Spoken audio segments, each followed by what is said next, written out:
Good afternoon, Michael Malice here. Let that be your welcome for the next hour. Guys, we have a long overdue guest. I never even bothered to ask you to do the show because I know you're so busy all the time. Then one of your publicists messaged me and I'm like, oh, well, this is a no-brainer. Welcome, the man needs no introduction, my dear friend, Tim Pool. You said you were about to insult me. Oh, yeah. I was going to say...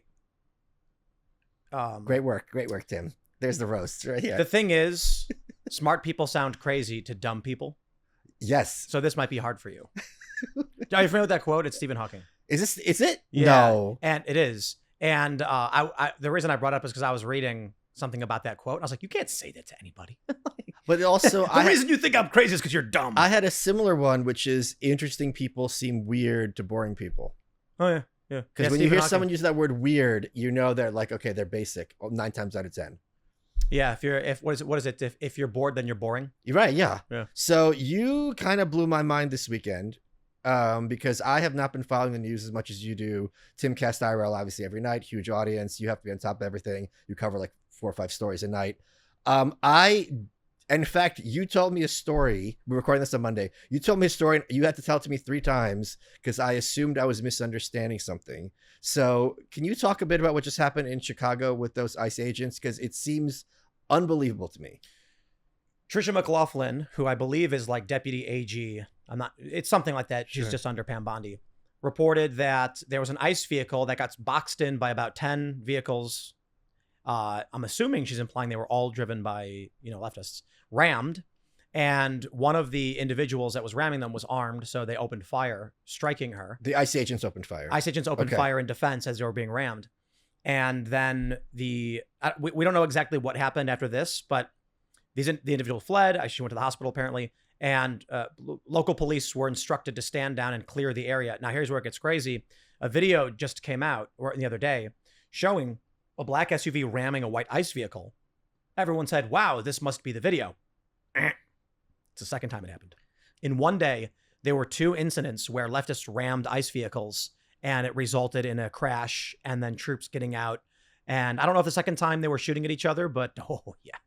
So I think this is, I can't begin to tell you how disturbed I am by this because you've been talking for a long time about us being on this kind of civil war trajectory. And part of me, and I'm sure part of you wants to think, oh, this is Tim kind of, freaking out for no reason. Like, let's take a deep breath. We're not there yet. But as you also know, and as everyone listening to this knows, these things happen gradually and then suddenly. Yeah. And again, I had you tell me this 3 times. We have it in writing that the cops were ordered to stand down to not protect ICE agents who are being attacked. Yes, according to DHS, there's the statement from DHS, from Tricia McLaughlin was, local police were instructed to clear the area and not provide assistance. There have since been leaked texts that are unconfirmed, but come on.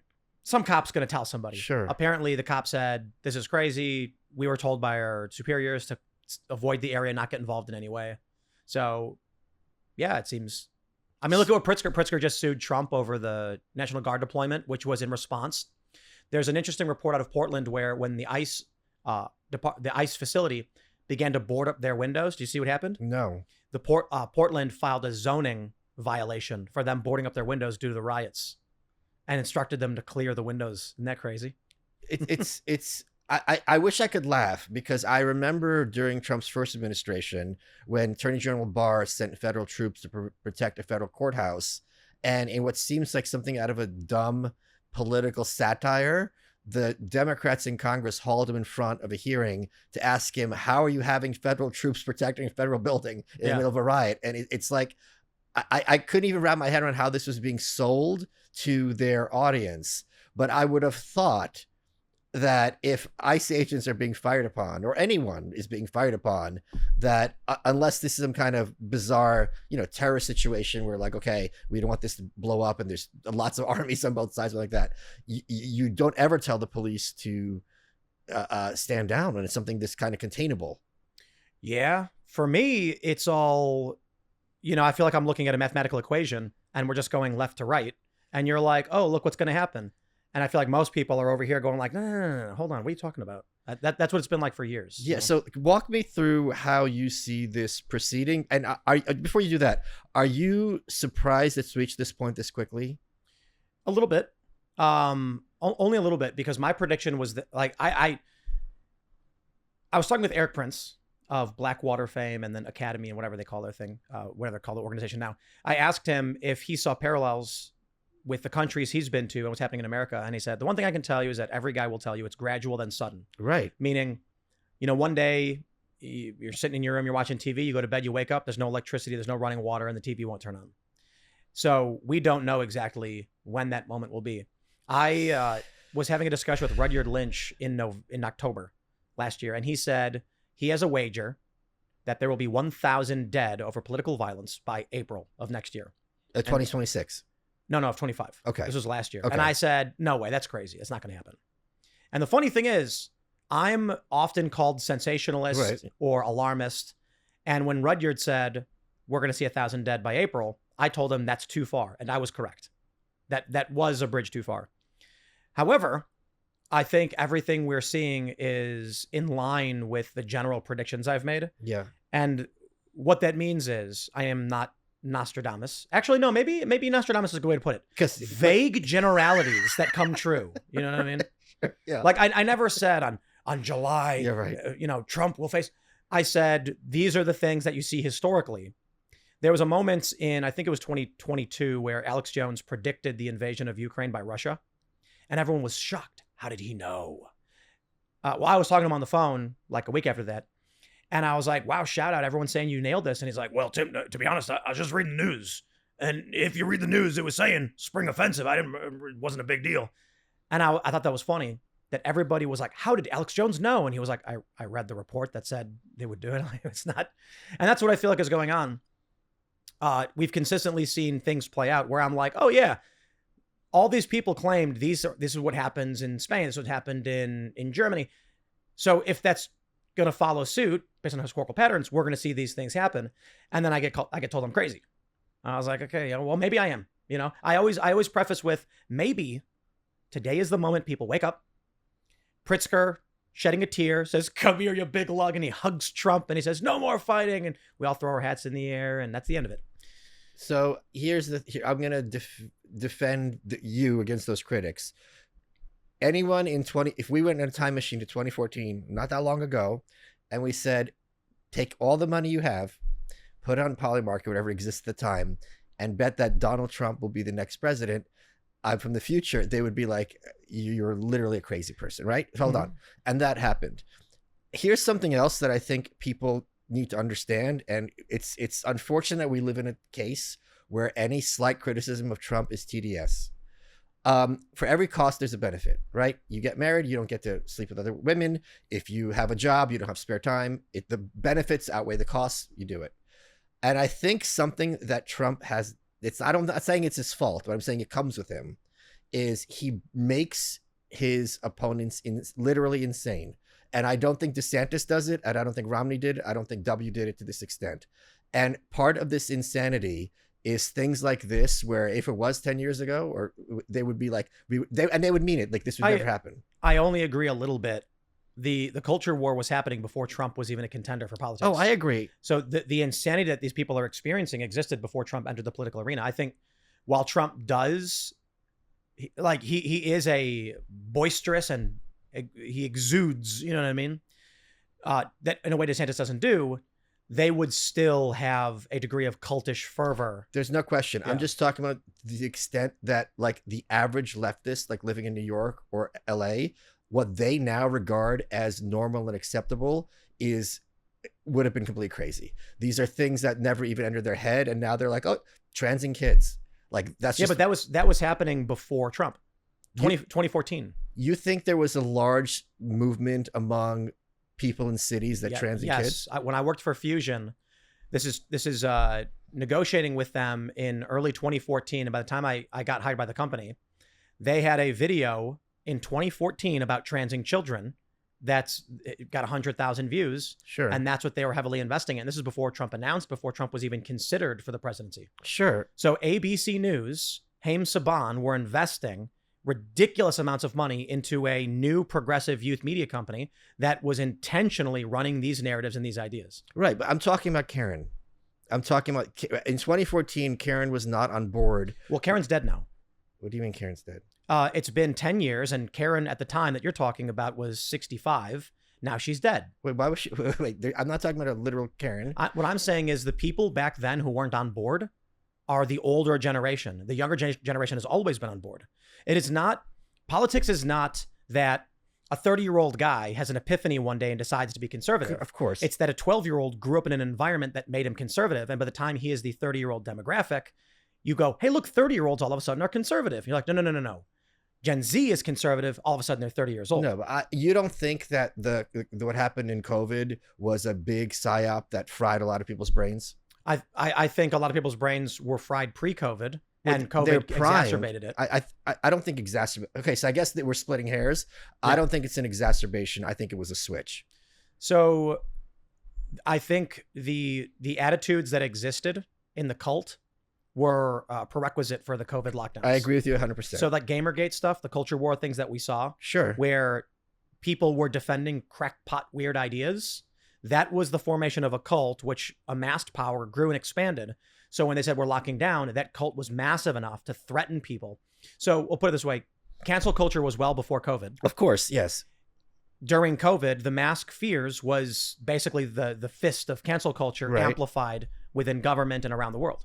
If the threat of cancel culture didn't exist, there would be a lot more, don't wear a mask, we don't know what's going on. Sure. Comedians would have had no problem challenging certain ideas. Absolutely, yeah. So you could argue that the culture war issues that created, whatever created this, and there's a bunch of theories, grew big enough to where COVID could lock people down. Maybe they were testing.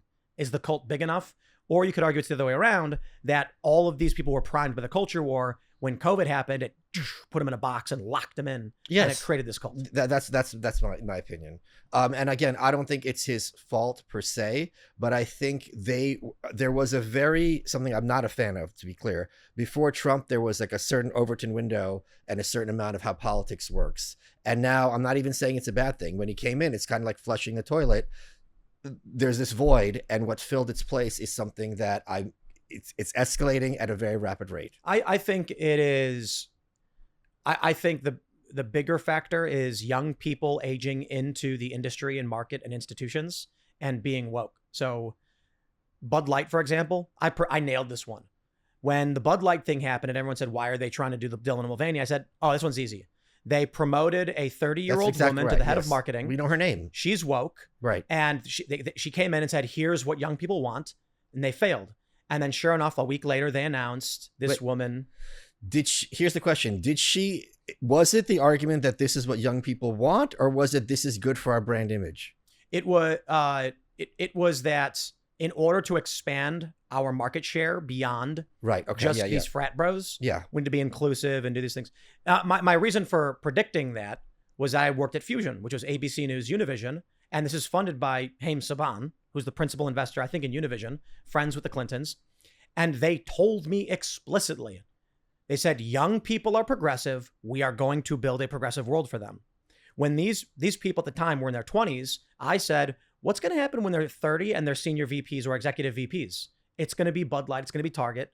So when I was predicting like Civil War path stuff, everybody kept telling, this is back 2018, 2019.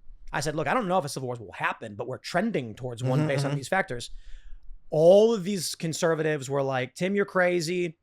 The government will never allow it. And I said, no. They will be the government. Yeah, of course. These 20-year-olds who are screaming Nazi eventually will run for office. And the people you think are in government now are going to die of old age. Yeah. Or retire. That's what I think is happening. So when you said Karen, my point is that silent generation, when you look at the Pew research on politics in this country, you can see that in the 90s, the boomers, they look like this. Like here's the bell curve of conservative, bell curve of Democrat. They overlap like that.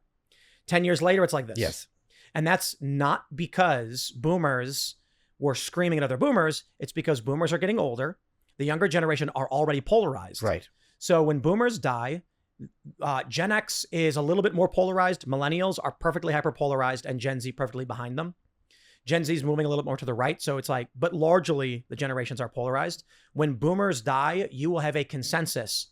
I hate you. You need to die from both sides. Boomers are what's holding it together. Well, I should say boomers are what's holding the thread in place. And we are at the mortality shelf of boomers. They have now hit 79 years old. This is when Right. we're going to see so it's an exponential increase in death among the boomer generation. There right now, I think there's like 60 some odd million boomers.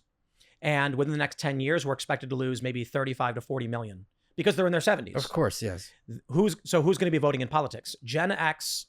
This is interesting because the older boomers are the only ones opposing Trump, and most younger generations support Trump. And I fully expect that, and I think that makes sense because the fringe element of the left that's psychotic and cultish is actually relatively small. So that's why my prediction for the next year is another high-profile assassination or more, as well as a high-profile terror attack from the left on critical infrastructure or something like that. To be fair, I give that like a 6% chance.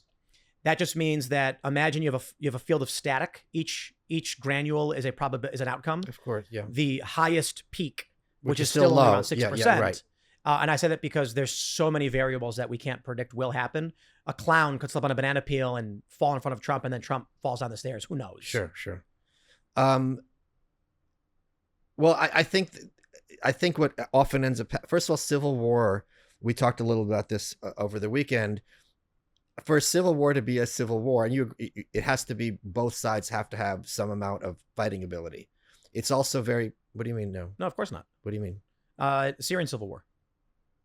I'm saying, let me finish my thought. My point is, it's also a plausible scenario that one side, whoever it is, gets hyper authoritarian, and it's not effective. Like there's some like pushback or like resistance movement, like Vichy France, but at the end of the day, it's very clear who's in charge. Well, that was a Syrian civil war. That's why I bring it up as an example. At the start of the war, there was about 12 different factions that were fighting the Assad regime, and there was one clear authority. And then eventually these factions started to merge under the flag of ISIS because ISIS was the most powerful, Sure. or at least most aggressive.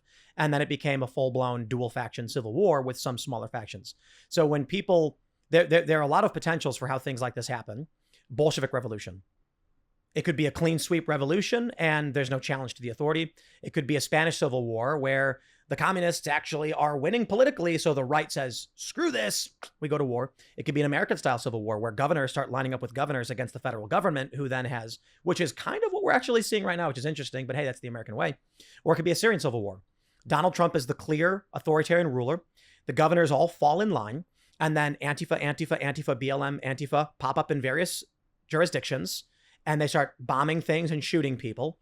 Trump dispatches. These groups slowly start coalescing and taking territory. And then after 5 years, you have principle, the Left Liberation Front or something. Sure. Guys, one of the reasons I moved to Austin from Brooklyn is so I could be safe in my home. I don't know if you guys noticed, but the guy who shot up that subway station, that was half a block from my house. There was police tape outside what had been my former door. New York's getting worse and worse, and many other places as well. Home safety is a major concern, so I want to talk to you about Simply Safe. Simply Safe is a home security system that is next level because they have AI-powered cameras that detect threats while they're still outside your home, and they alert real security agents. This is a game changer. The agents take action while the intruder is still outside.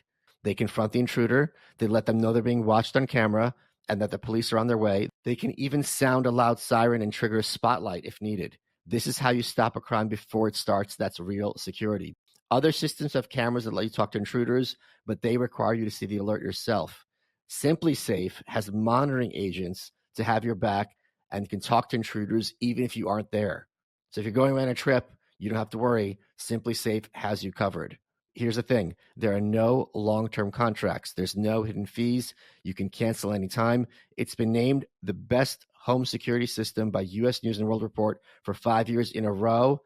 60-day money-back guarantee. You can try it and see the difference for yourself. You can trust Simply Safe to keep your home safe, either when you're there or when you're away. Right now, you save 50% off on a Simply Safe home security system. Just go to Simply Safe, SIMPLISAFE.com/malice. That's Simply Safe, SIMPLISAFE.com/malice, and get half off. Thank you, Simply Safe, for keeping us safe. Guys, you know I have way too much time and energy to spend on clothing and footwear, and it's really, really hard to make men's workwear, which is kind of a big thing in menswear for the last few years, that looks good in New York and looks good in Nebraska. So you don't want it to look too rural, but you don't want it to look too metro. And Brunt has nailed it because these boots are absolutely beautiful. They sent me a pair. I am wearing them with pride. The one I got has leather on the outside, which ages beautifully. You want to beat up these boots because they can take it and it looks better with age. There's like some good quality denim. It's got a nano composite safety toe. It's got a Brunt cushion insole system, so you can kind of adjust the width, which is really, really cool. It resists heat. It's waterproof, and it looks much more expensive than it is, which is kind of what you want in menswear. So this company is really cool. The founder grew up blue collar. He started Brunt Workwear after his friends in the trades kept telling him the big brands had stopped listening and haven't changed in 100 years. They sold out to become fashion brands. So he started a brand built for them. And that's why all Brunt products are named after the guys he grew up with, real hardworking tradesmen.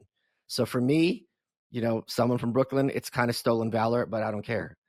I look good in them, they're comfortable, and they're durable, and I can wear them in the adverse weather, which we have plenty of here in Austin. Brunt was tired of the workwear brands out there cutting corners. You work too hard to be stuck in uncomfortable boots that don't hold up. So they built something better, boots that are insanely comfortable and built for any job site. For a limited time, our listeners get $10 off at Brunt when you use code Malice at checkout. Just head to bruntworkwear.com, use code Malice, you're good to go. And after you order, they'll ask where you heard about Brunt. Do us a favor, tell them it's from this show. I'm more blunt than Brunt, but you get the idea. Let's get back to the show. And thanks, Brunt, for these awesome boots. So right now, Governor Pritzker and I think Newsom as well, and Oregon are going through the courts to try to fight Trump and what he's doing with the National Guard. The Supreme Court has a 6-3 right Republican majority, but they can go either way, especially on something like this, which is very kind of fundamentally constitutional issue. How do you see it play out? Walk me through both sides. If the Supreme Court sides with Trump, and how would you, if the Supreme Court says no, Trump's overreached? If the Supreme Court says Trump has overreached, then Trump says, I hereby invoke the Insurrection Act. Do you think he will? Yeah. If he loses, Stephen Miller's a genius. And I think people, these liberals, these leftists that underestimate or say stupid things about him don't understand. He's a calculating individual who knows what he's doing and understands the playbook. So I have said, and a lot of people, why won't they invoke the Insurrection Act? Because they don't need to yet. Right. Not until the courts tell them they have to. Can you explain to people what the Insurrection Act is? Well, there's two of them. There's the 1807, I think, was one of them, right? There's an early one in the 1800s and a later one. Basically, if the rule of law is not being held or rights are being violated, the president can invoke the Insurrection Act to deploy the military, all of the military, for local law enforcement. So we have posse comitatus, which says the military can't enforce domestic law. However, there's something called the protective principle, which has been used for decades, and it is considered precedent that the federal government, the president, can dispatch National Guard for the protection of federal buildings.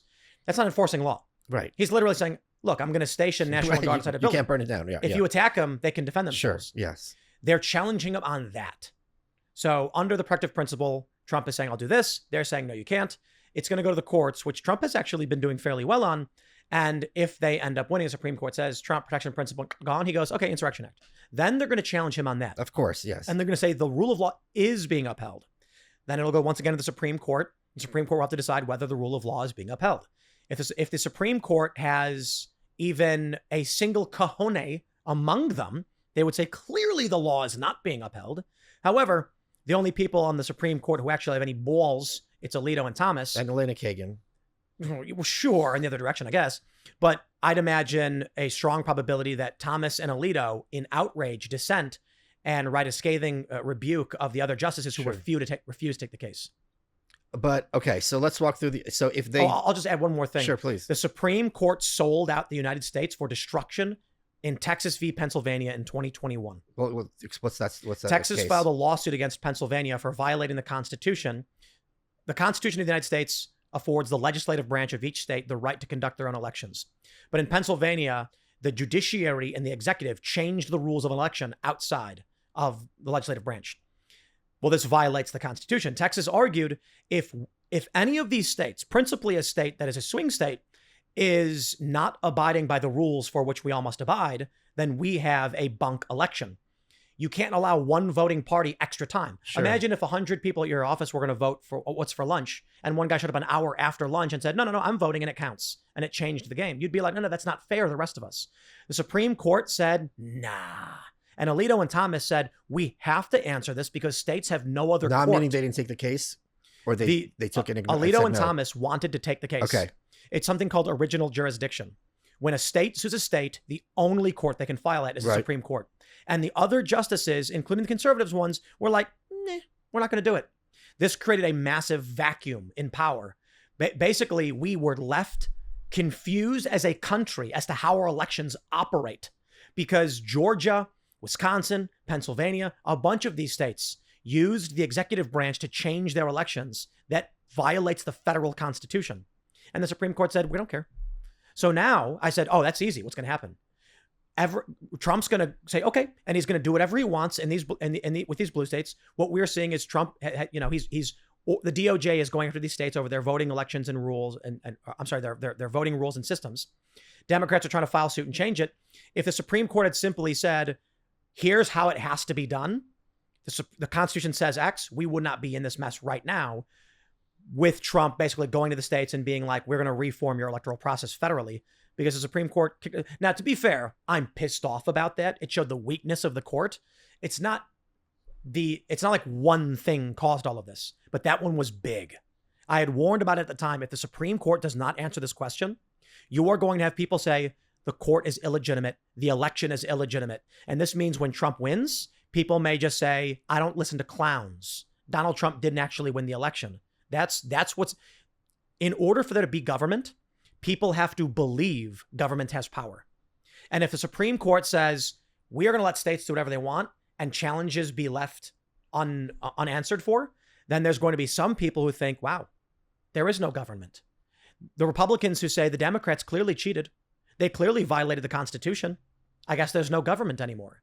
That's when government starts breaking down. That's when people start believing that if they assassinate or shoot and kill someone, there will be no repercussions. You compound that with what we can call the Mangione effect, and you're going to see a lot more assassinations because, first, look at the guy who tried to kill Kavanaugh getting a lenient sentence by the judge. What was his sentence? 8 years. Whoa. Walk us through this because I didn't follow this. So the attempted assassin of Brett Kavanaugh, who wanted to murder his family and him, was just sentenced to 8 years. And the judge said one of the factors for the low sentence, it's supposed to be something like 40, was that he's trans now. And by going through this journey, it shows the struggle. And for that reason, 8 years. Male to female? Male to female. And even NBC News said, woman sentenced to 8 years for attempted assassination on Kavanaugh. NBC News headline. And we mocked them for it. But let's just talk Hold on. Like, you're going fast. I really, you're giving me these bombs, and I don't want to kind of glad because because you talk about this all the time on your show, and it's kind of second nature to you. And one of the points I had made was that it is kind of shocking to me, not shocking, but it shows the venality of the Republicans that none of those Democrats who made Kavanaugh out to be a drunken gang rapist had any consequence. Woman sentenced to 8 years for attempting. That's the let me see the subheadline. Holy crap. He's not exaggerating. I'm going to read this and I'm going to see at what point it identifies that it's a male. Okay. I'm going to start from the top. Let me just see. Let me try. Yeah. Woman sentenced to 8 years for attempting to assassinate Brett Kavanaugh. The Supreme Court justice's wife and mother sat in the courtroom as Sophie Roski apologized to the family. A woman who pleaded guilty, Sophie, now 29, was arrested, told the officials at the time she intended to kill him. So she admitted it. So there's no question that she intended to kill Kavanaugh. Sure. I'm reading the article though.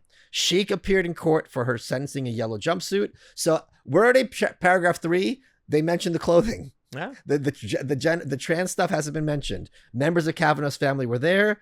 The justice sentenced Roski to 97 months in prison, 8 years, 1 month, saying that she felt Roski had shown remorse. Holy crap. Oh, I tried to kill a Supreme Court justice, but I'm really, really sorry. Oh, well, there you go. Sure. She also ordered Roski, whom she referred. You can do it. Okay, this is one of the most Orwellian sentences I've heard, and I know that you do this this is your job, but sometimes I see things in these articles and I forget what corporate media, how shameless it is. Wow. This is the sentence. You ready? Yeah. She, referring to the judge, Justice Deborah Boardman, she also ordered Roski, whom she referred to as a transgender woman, to a lifetime of supervised release. I don't think I'm reading this through. At no point, at I'm I holy crap, hold on, I'm reading. It's a long article, so it's like 20 paragraphs. At no point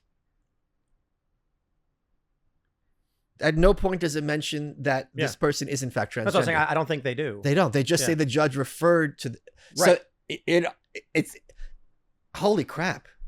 Now, here's what's funny is I read that. So there's let me back up and put it like this. Sure. My please. wife asked me. Boys have a penis and girls have a vagina. That's right. When the ICE attack happened.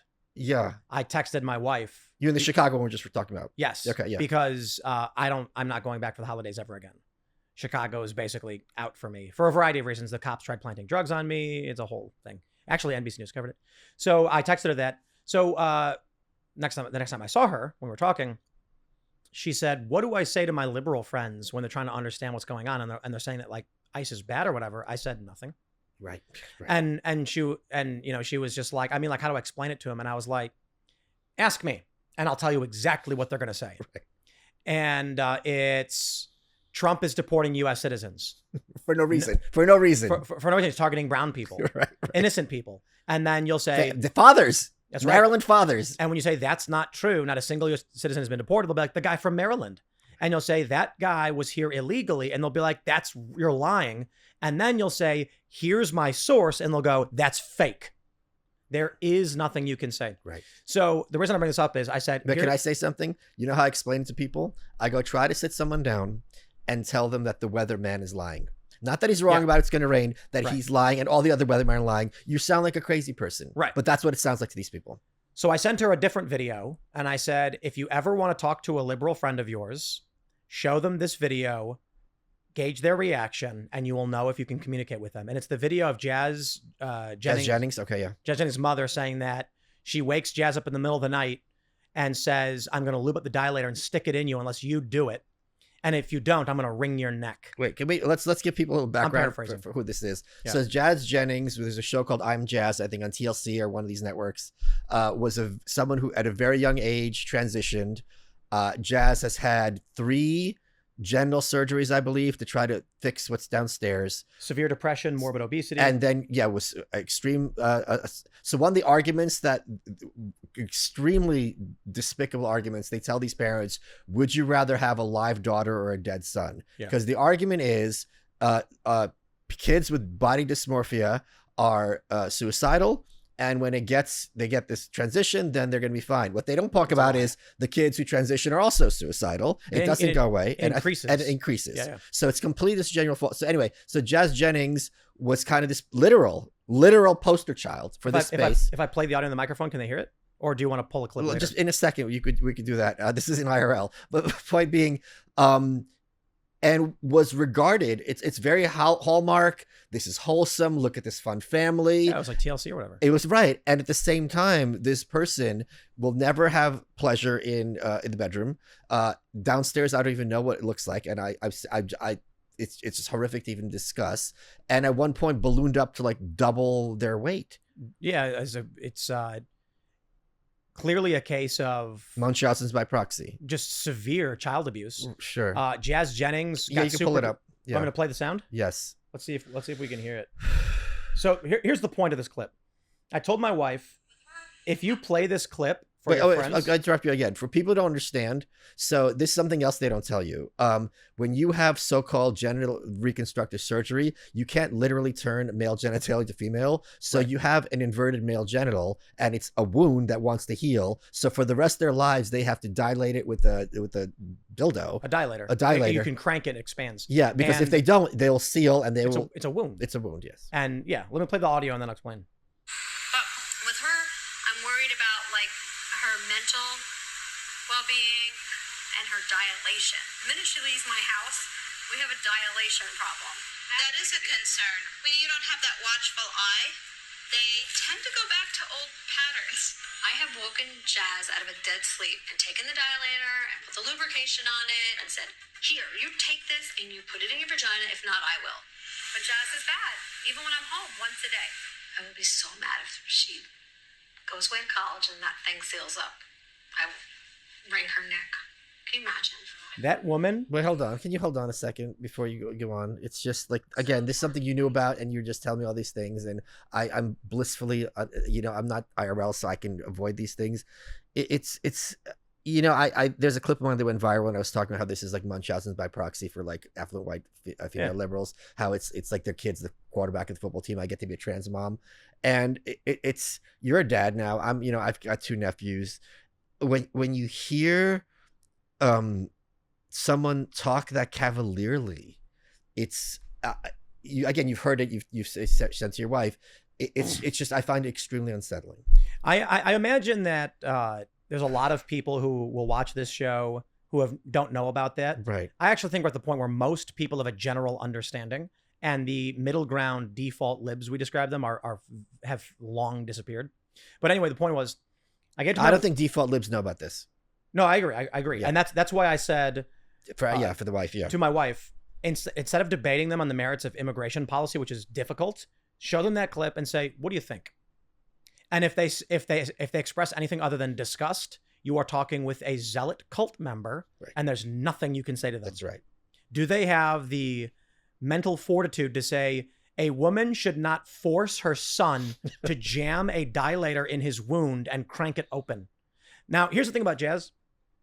Jazz began transitioning around the age of 7 socially, and then around 11, they started puberty blockers.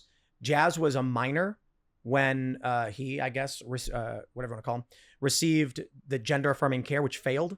He underwent numerous reconstructive surgeries where they cut open a space in the genital region and then sew in, for Jazz, I think they did stomach lining, to create a tissue that would release mucus, which, like your stomach does. And it kept failing. Jazz then became suicidal, gained 100+ pounds, pulled from college. And I think they may have put the show on a pause real quick for like a season. But the family said in an article, Jazz can't be alone right now. And Jazz was supposed to go to Harvard. I believe Jazz is also heterosexual.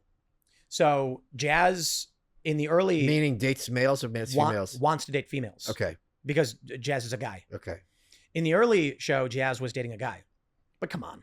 You're 12 or 13 or whatever, right, sure, and you're told to do this. Also, you're a eunuch, so you probably don't actually have any real sexual attraction. But more recently, Jazz said, you know what? I thought about it, and I think I'm pansexual. What that was really saying is I've started to realize I'm attracted to women. Yeah. And so, or there's actually another way to describe it. Jazz is a eunuch incapable of feeling sexual attraction, so doesn't understand what that feeling ever is going to be. Well, so hold on. First of all, if a male has no testosterone and is given estrogen, their libido is going to be a tiny fraction of what a biological male normally is going to have. So what is probably, if someone has like little or no sexual attractiveness, what Jazz is probably perceiving is, I feel more comfortable around girls than I do around guys, which is clearly the case. I'm sure Jazz is treated much better among girlfriends than dudes, that, because the dudes are going to be feminine anyway. So it's basically going to be the same thing. That's, I think, what Jazz is responding to, because it's going to be a lot easier for Jazz to have a close, like, emotional relationship with a female than with a male.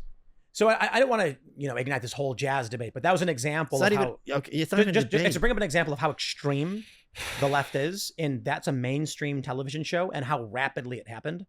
So you mentioned, like, if you went back in time to 2014, I call this a time travel test.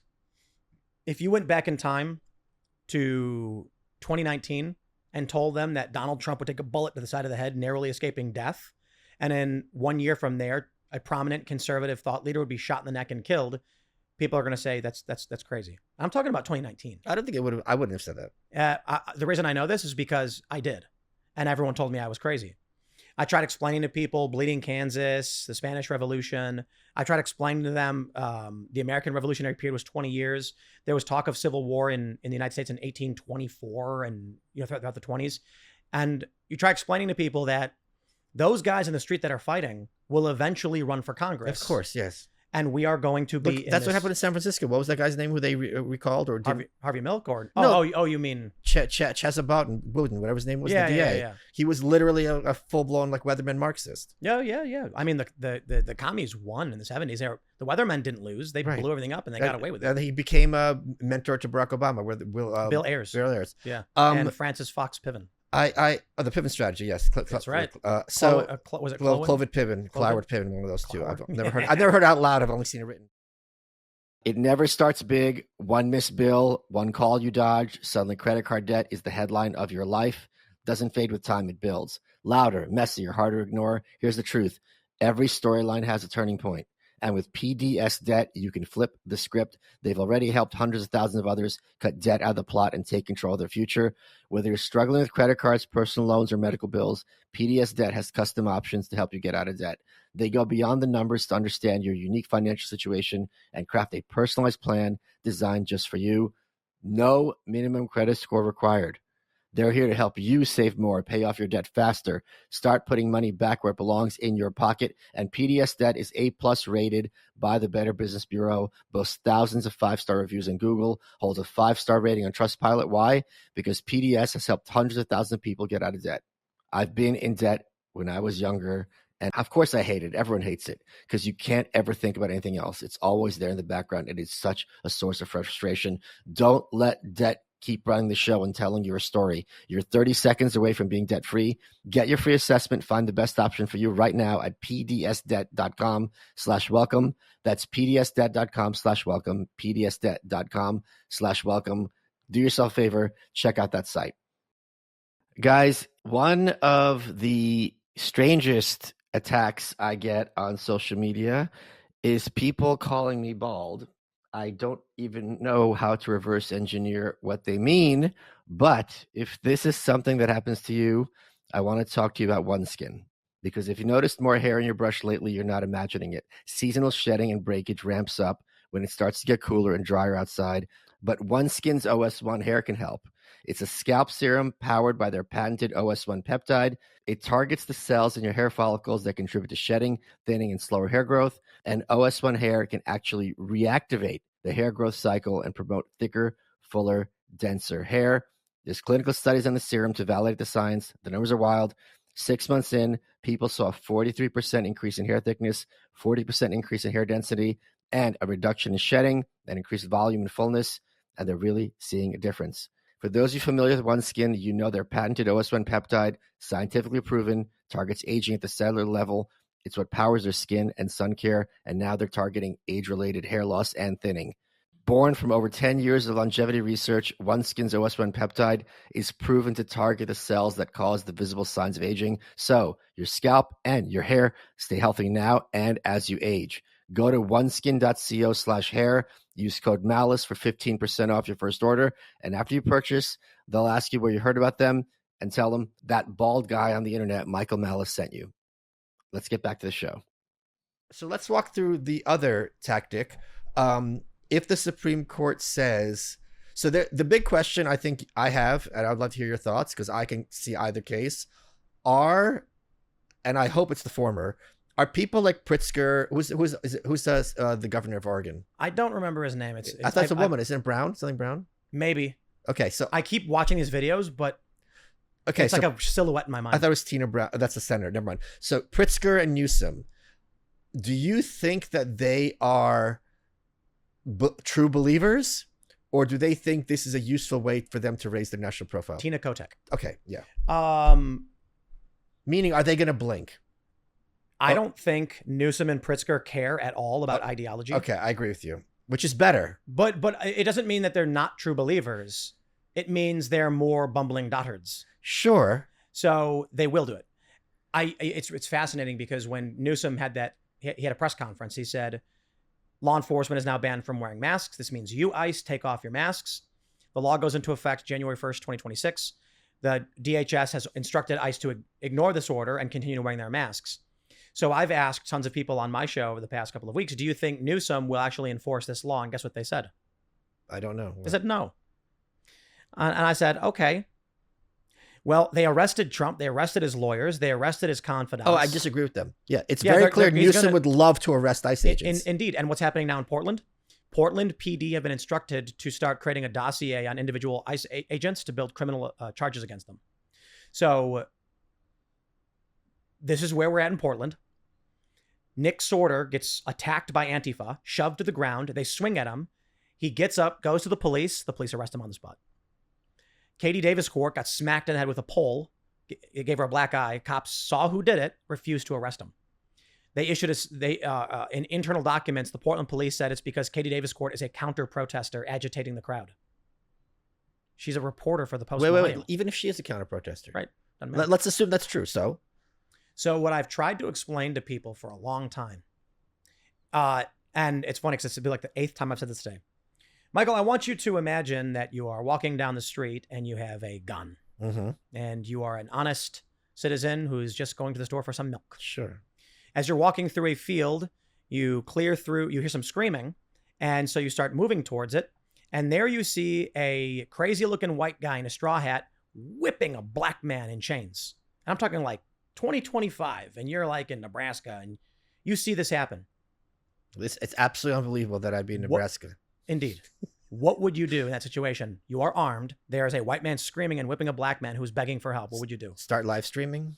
Is that what? Yeah. No, I also know what I would do, because is he by himself? If it's just two guys, there's nobody. It's a clear field for miles. I would call the police. There's no cell phone towers.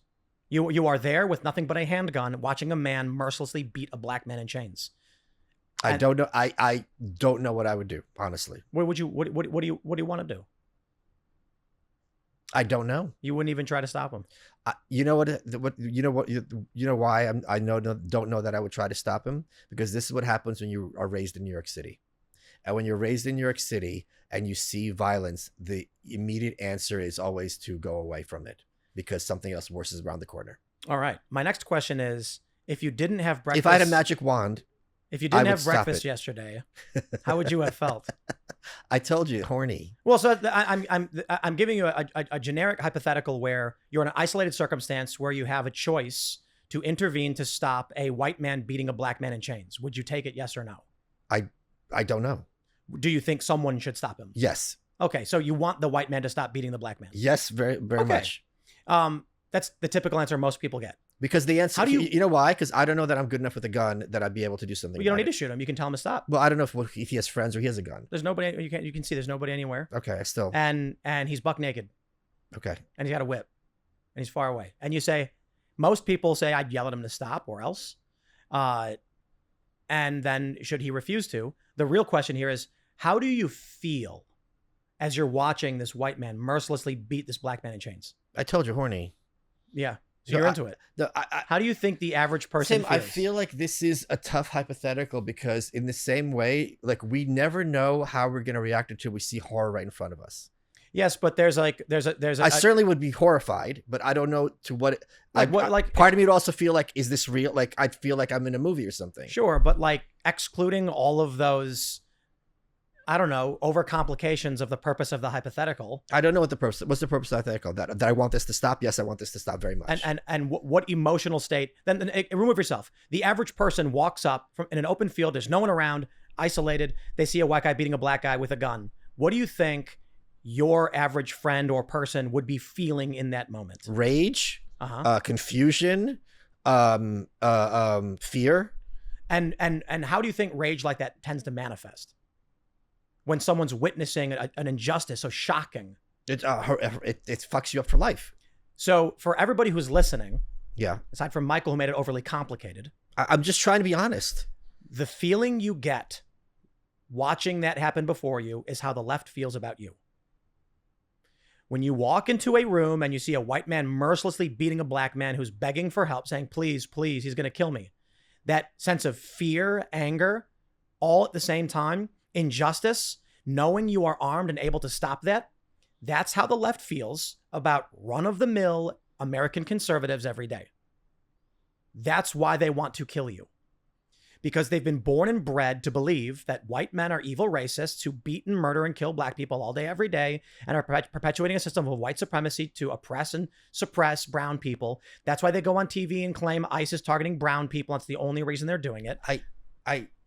You earlier had said that the crazies are a segment of the left, right? Yes. I don't think I'm talking about them. Okay. Oh, yeah, I agree with you. Okay. Right.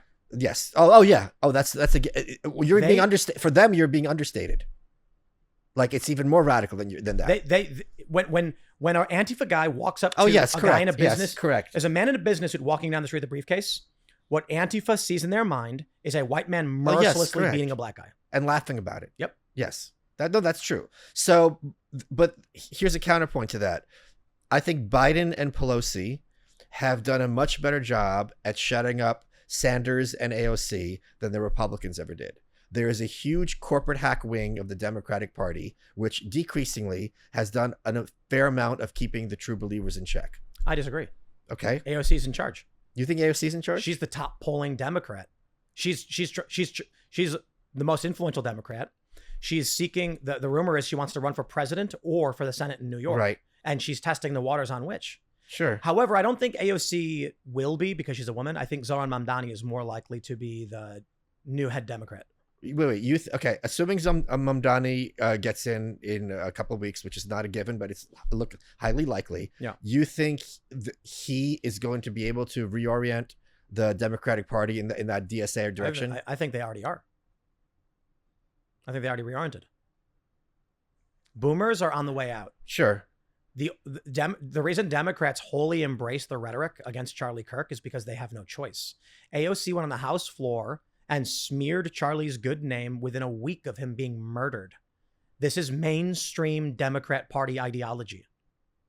That's why they're all celebrating Charlie's death. I don't think people like Gretchen Whitmer, who I'm not a fan of by any means, or people like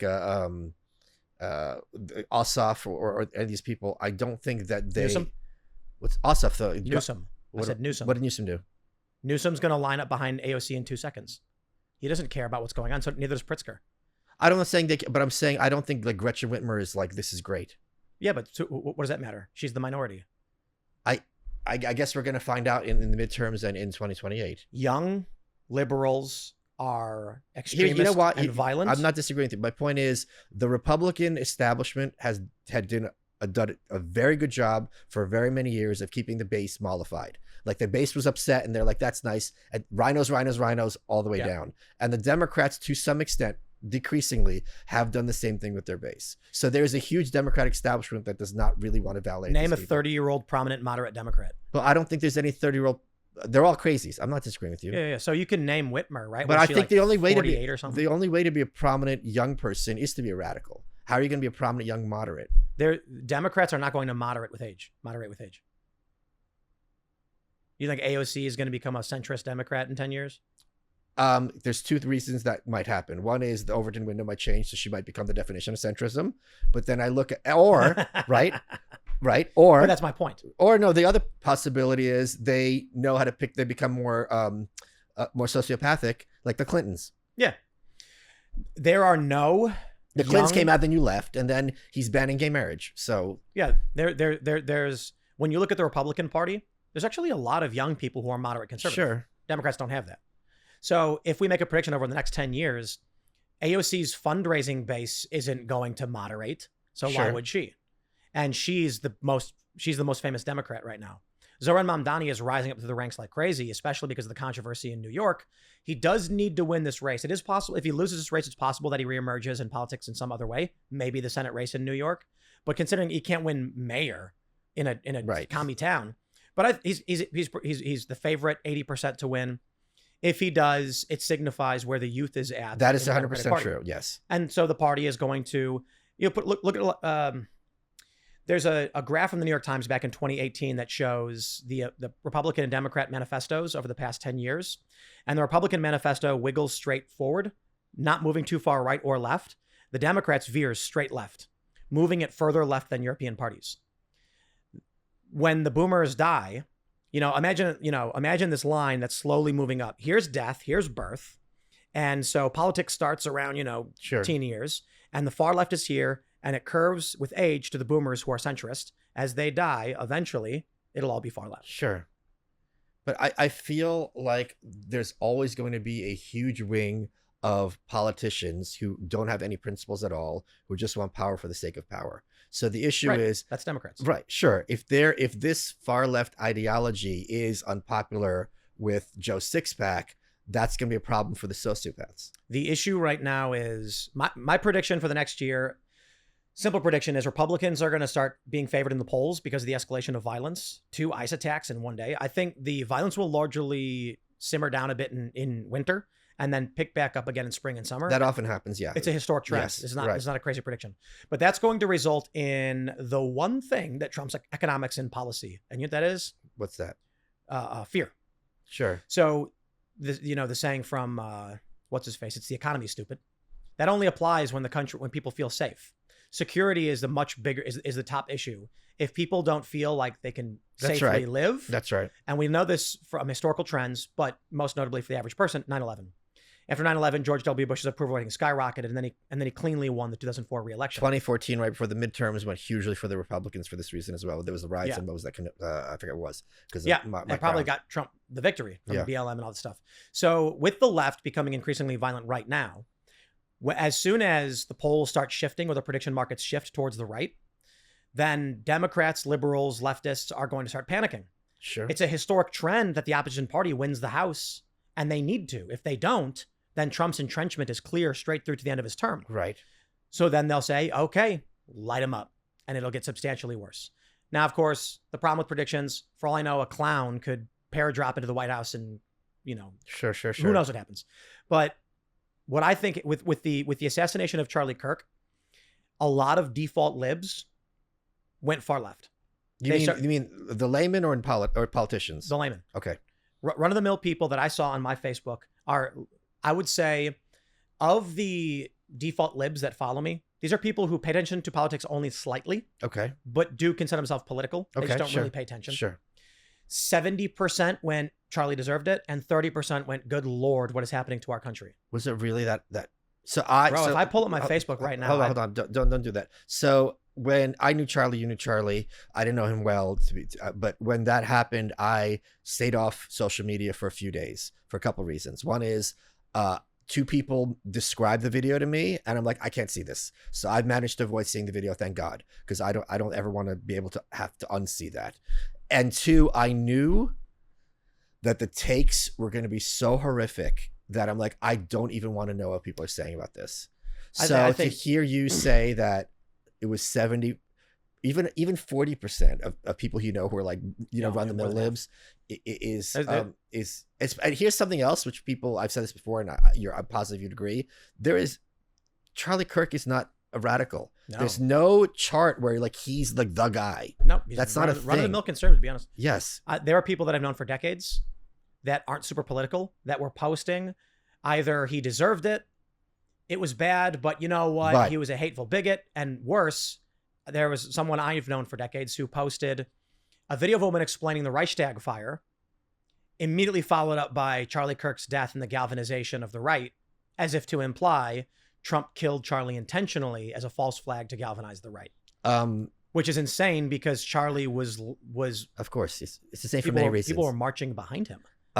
It is, oh my God.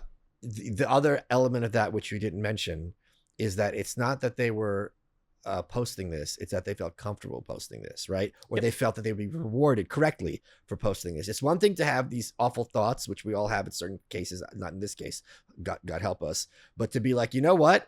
I'm going to go on social media for everyone to see, and I'm going to proclaim applause, or I'm going to make it a point to distance myself from any condolences for someone who had kids and who was not I'm sorry, I almost start screaming, who was not in any way a bigot. No, of course not. He was very nice. So you can see the radicalization, the Mangione effect. If the assassins in this country are venerated by the left, celebrated, and offered reward, you can see it among run-of-the-mill libs, nurses, teachers, and here's where it all gets worse. Dana White. UFC head. Dana White gave an interview where he was asked about people losing their jobs over this, and he said what you'd expect. And wait, you have to clarify. Yeah. Because when you say over this, it was not people who were like, I hate Charlie Kirk. No, it was. They got fired because they said, I hate Charlie Kirk? There are people who got fired for saying things like, no one deserves to die, but let's be honest, Charlie Kirk was a hate monger, bigot who insulted black people. Yeah, but when you say no one deserves, sure. Saying no one deserves to die, but okay. So a lot of that is the principal reason why people are getting fired. And I call that a tacit celebration. Yes. So Dana White said, I'm against cancel culture. But no, people shouldn't be losing their jobs for saying bad things about Charlie Kirk.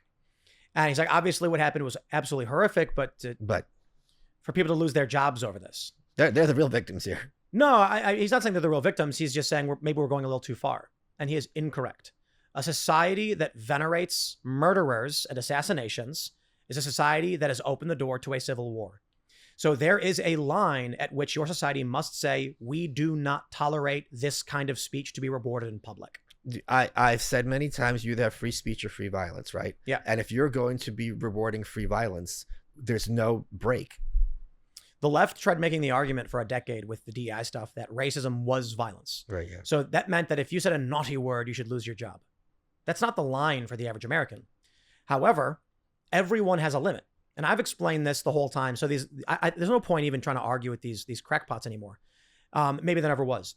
When they say, weren't you for free speech, Tim? And I'm like, in 2018, I said, if anyone at my company goes on a racist tirade on X, I'd fire them on the spot. Cancel culture was that you dug up tweets from 10 years ago. You offered no opportunity to apologize, lament, be better. You simply just destroyed people's lives. Often the jokes were misinterpreted. Shane Gillis getting fired because he made a joke about Asians. Asian accents. Well, are you kidding? He didn't insult anybody. He was kidding, yes. Right, of course. That's cancel culture.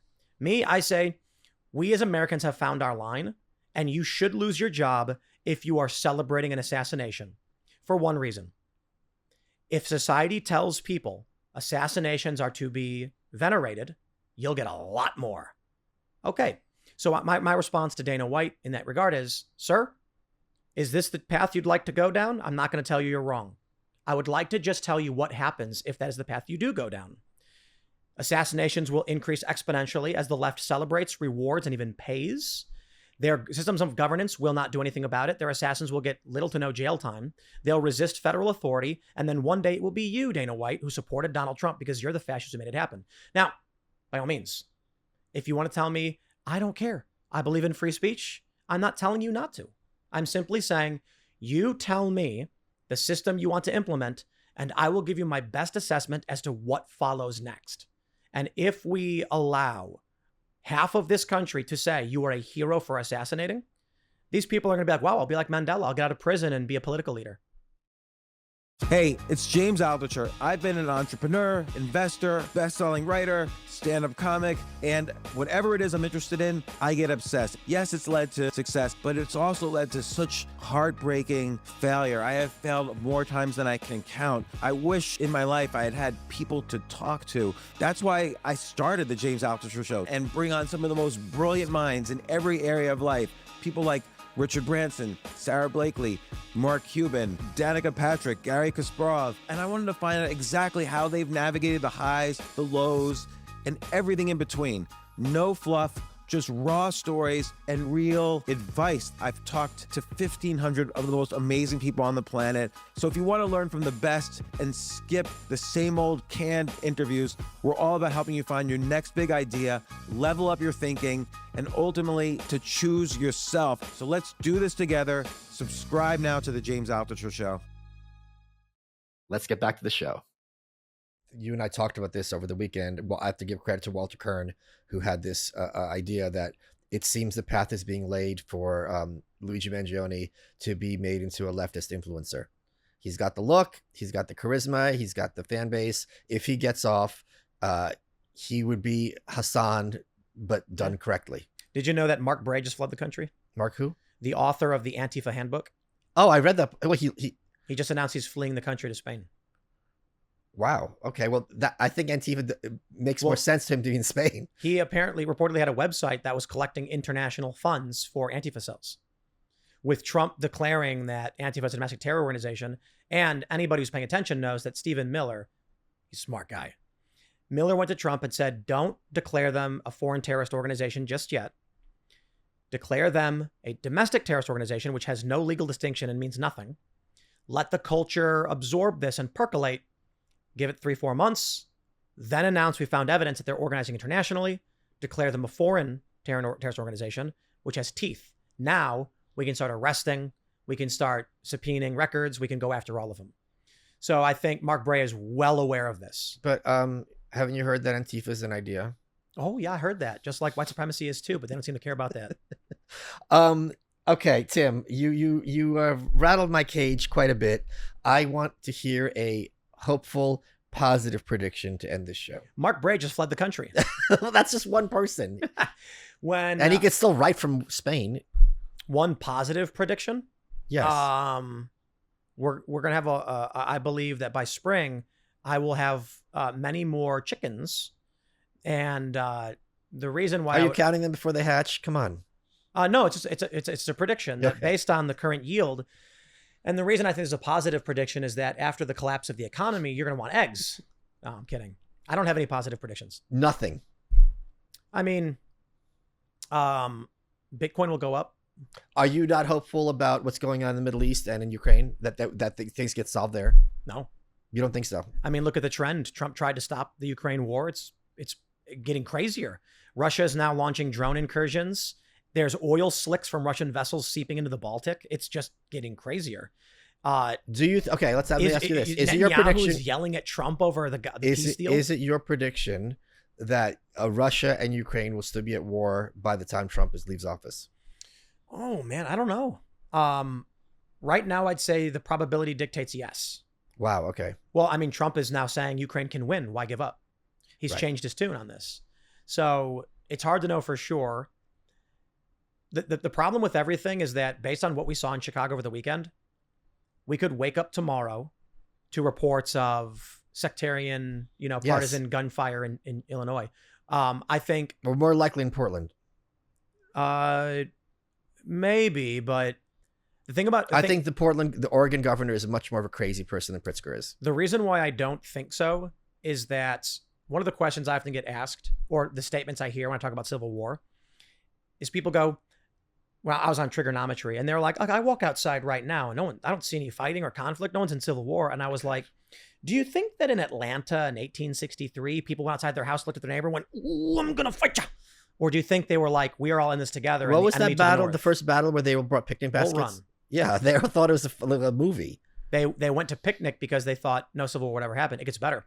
The Confederacy routed the Union troops and forced them back to D.C. and then said, we got them, boys. The war is over. No, because they wanted to respect national sovereignty, so they didn't want to cross that border. If they took the White House, they could have nipped it in the bud. Right away. The Confederacy believed that by winning that victory at Right. Bull Run, they had proven their point and there would not be a war, that the Union wouldn't dare try to go to war with them. And they were wrong. And if they marched on D.C., strong probability. The one argument is that they were fairly weakened, though they won. They didn't have the strength to actually move into D.C. I don't know. I think that's an argument. But if they marched on D.C. and captured a bunch of buildings, and then said, "We won, it's over," and immediately called up more troops, there'd be no civil war. It would have ended on the spot. Folks, head over to malice.locals.com where Tim took questions from supporting listeners. People watch Timcast every night. I'll be back on at some point, I'm sure. Tim, we're running out of time. What has been your favorite part of this interview? Just hanging out with you, Michael. You are welcome.